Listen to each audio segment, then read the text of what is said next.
بقائے لا الہ حسین ہے۔ بسم اللہ الرحمن الرحیم۔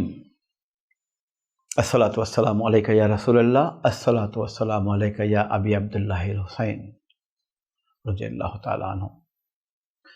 ہمارے ہیں حسین، بات اس پہ چل رہی ہے، چلتی رہے گی، چلتی رہے گی، چلتی رہے گی، تا قیامت یہ ذکر جاری رہے گا، کیونکہ اللہ تعالیٰ نے خود اعلان فرمایا ہے، لا تقولوا لمن يقتل فی سبیل اللہ اموات بل احیاء ولکن لا تشعرون۔ یہ تو بولنے پہ پابندی لگائی ہے کہ منہ سے بھی مت کہنا کہ یہ مردہ ہیں، بلکہ یہ زندہ ہیں، مگر تمہیں شعور نہیں ہے ان کی زندگی کا۔ کتنے واقعات ایسے ہیں کہ شہداء کی قبر کشائی ہوئی، ابو ایوب انصاری رضی اللہ عنہ یا اور ہوں، تو ان کے لب تک تازہ دم تھے، ان کا جسم مبارک تازہ دم تھا، لب ہل رہے تھے۔ ایک کے لبوں کا تو یہ عالم تھا کہ کچھ ایسا لگ رہا تھا کہ جڑ سے شہد ٹپک رہا ہے اور ان کی زبان پہ آ کے قطرہ قطرہ ٹپک رہا ہے۔ یہ منظر کیا تھا؟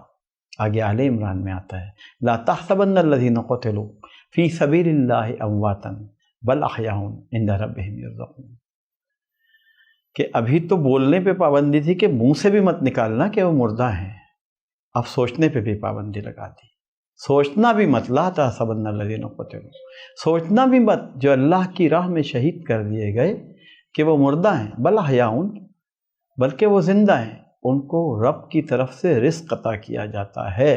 یعنی جسم کی جو میٹابولزم اور کیٹابولزم ہے، شکست و ریخت کا عمل جب ہی ہوتا ہے کہ جب اس کو خوراک پہنچ رہی ہو۔ کا مطلب ہے کہ جسمانی نظام کے تمام عناصر حرکت میں ہوتے ہیں، ان کے دل دھڑک رہا ہوتا ہے، پھیپھڑے سانس لے رہے ہوتے ہیں، دماغ سوچ رہا ہوتا ہے، آنکھیں دیکھ رہی ہوتی ہیں۔ اسی لیے شہداء کا رتبہ یہ رکھا گیا ہے کہ نہ بولنا ان کے بارے میں کہ مردہ ہیں، نہ سوچنا ان کے بارے میں کہ وہ مردہ ہیں۔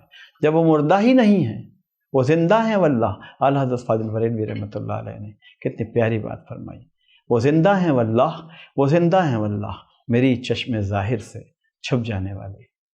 تو ہماری چشم ظاہر سے چھپ جانے والے زندہ ہیں۔ اگر ہم آج کہہ رہے ہیں کہ ہمارے ہیں حسین، تو وہ سن رہے ہیں کہ ہمارے ہیں حسین۔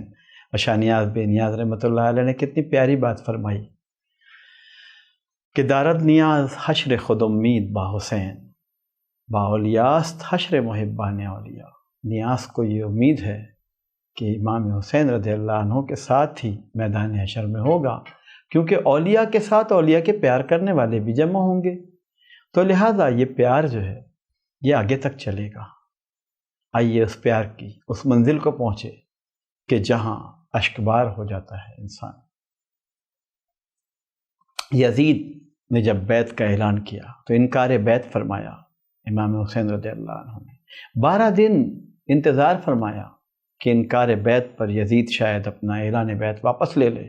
نہیں ہوا تو آپ نے ہجرت فرما لی، اور ہجرت فرما کر مکے میں حاضر ہوئے، وہاں قیام فرمایا، اور حتیٰ کہ حج کا وقت آیا، ارادہ حج، احرام حج کو عمرے میں بدل کر باہر آ گئے کہ 30 خنجر بکف ان کے خون بہانے کے لیے پیچھے ہی طواف کر رہے تھے۔ باہر آ کے اللہ کو گواہ بنایا کہ میں اپنے خون سے تیرے حرم کو لہو لہان نہیں کرنا چاہتا، اس لیے تو گواہ رہنا کہ میں تیرے حرم کے خاطر ارادہ حج تبدیل کر رہا ہوں۔ اس ہستی نے جس نے 1 سال بھی حج ملتوی نہیں کیا، 55 سال حج کیا، وہ ہستی جو بات کر رہا تھا عبداللہ بن عمر رضی اللہ عنہ کی، کہ انہوں نے باپ سے آ کے یہ کہا کہ اس نے کہا ہٹ غلام زادے۔ ایک اور بات بھی ایسی ہوئی، تقسیم ہو رہی تھی، 500 درہم بیٹے کو دیے عبداللہ بن عمر کو، 1000 درہم امام حسین رضی اللہ عنہ کو دیے۔ بیٹے نے کہا کہ میں شہزادہ امیر المومنین ہوں، مجھ کو 500 اور اس کو 1000 درہم، یہ کیا انصاف ہوا؟ ڈانٹا باپ نے، عمر بن خطاب فاروق اعظم رضی اللہ عنہ نے ڈانٹا، ام کا ام ہی، ابی کا ابی ہی، اجد کا جد ہی، کیا تیری ماں اس کی ماں جیسی ہے؟ کیا تیرا باپ اس کے باپ جیسا ہے؟ حسین کی طرف اشارہ کر کے کہا، کیا تیرا نانا اس کے نانا جیسا ہے؟ اوقات بتا دی کہ ان کا رتبہ باپ کی وجہ سے، ماں کی وجہ سے، نانا کی وجہ سے یہ ہے کہ امت سے بڑھ کے دیا جائے۔ یہی بات غدیر میں بھی ہوئی۔ بریدہ اسلمی رضی اللہ عنہ نے جنگ میں کہیں کچھ مال پایا، تقسیم کے لیے رسول اللہ صلی اللہ علیہ وسلم کو درخواست بھیجی کہ کسی کو بھیج دیجیے۔ علی کو بھیجا رضی اللہ عنہ، انہوں نے تقسیم کیا، اپنا حصہ بھی نکالا، حصہ کوئی زیادہ نکل گیا، شکایت رسول اللہ صلی اللہ علیہ وسلم تک پہنچی۔ رسول اللہ صلی اللہ علیہ وسلم جواب بھجوایا کہ علی کا حق اس سے بھی زیادہ تھا، لیکن اس کے باوجود غدیر خم کے مقام پر عام اعلان بھی کر دیا کہ من کنت مولا ہو فہذا علی المولا، یہ جس کے کا میں مولا ہوں اس کے علی مولا ہے۔ اس میں یہ چلتا رہا۔ کیا پتہ تھا کہ یہ اعلان جو صرف ایک چھوٹی سی شکایت پر تھا اور لوگوں کے ذہنوں میں بتانا تھا کہ علی کا حق سب سے برتر ہے، جب کبھی بھی علی کا حق نکالو تو زیادہ نکالنا، علی کی اولاد کا حق نکالو تو زیادہ نکالنا، یہی تو سنا تھا۔ جبھی تو اپنے دور حکومت میں، دور فاروقی میں 500 کے بجائے 1000 درہم نکالے، یہی وہ معاملہ تھا۔ بعد میں یہی من کنت مولا ہو کا اعلان ولایت ہو گیا کہ ختم نبوت، ختم رسالت کے بعد اب ولایت کا دروازہ کھلا ہے جو تا قیامت جاری رہے گا، اور اسی خاندان کے حضرت مہدی رشد و ہدایت، ان کا نام ہی محمد ہوگا، لیکن مہدی اس لیے کہ رشد و ہدایت اس وقت تک تھامے رہیں گے، دجالی فتنے میں بھی رشد و ہدایت جاری رہے گی، ولایت کا کام جاری رہے گا۔ ولایت کا یہ کام اس وقت اور تیز ہو گیا کہ جب ناکہ بندی کر دی یزید نے چاروں طرف سے، ان کو روکنے کی کوشش کی۔ آئیے وہاں چلتے ہیں کہ یکم محرم کو قصر بنی مقاتل میں عبید اللہ بن حر اور عمر بن قیس کو امام نے دعوت دی، اور اس کے بعد یہ خبر پہنچی تو وہاں سے عمر بن سعد کا لشکر کربلا کی طرف آیا، جہاں امام حسین رضی اللہ عنہ نے مٹی اٹھا کے سونگی تھی اور کہا تھا کہ یہ اس کا نام کیا ہے؟ نینوا، ہم اس کا نام کربلا، کرب و بلا رکھتے ہیں۔ بعد میں وہ کربلا ہو گیا۔ 60,000 درہم میں خرید لی اپنی شہادت گاہ کی زمین، احسان نہیں لیا کسی کا، کہا کہ نہیں، نانا کی تربیت تھی نا، مسجد نبوی بچے گفٹ کر رہے تھے، ہدیہ کر رہے تھے اس کی زمین کو، لیکن اس کے باوجود بھی آقا نے اس کی زمین کی قیمت خرید ادا فرما دی تھی۔ تو نواسا کیوں نہ کرتا، ایسا کر لیا۔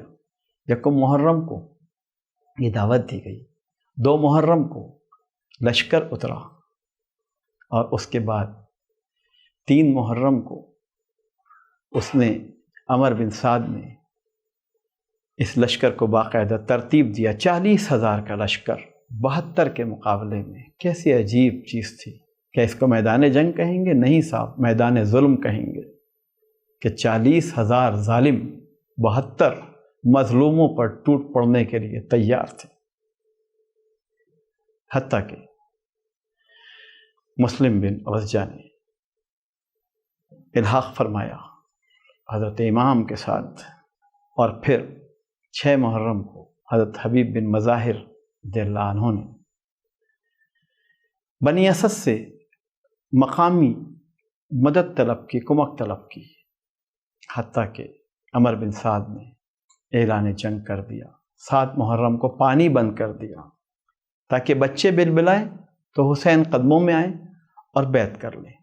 پانی بند کر دیا کہ ان کو بھوکا تو سے ہی، پیاسا بھی رکھو۔ بچے بلبلائے، پانی مانگا گیا، پانی نہیں دیا گیا۔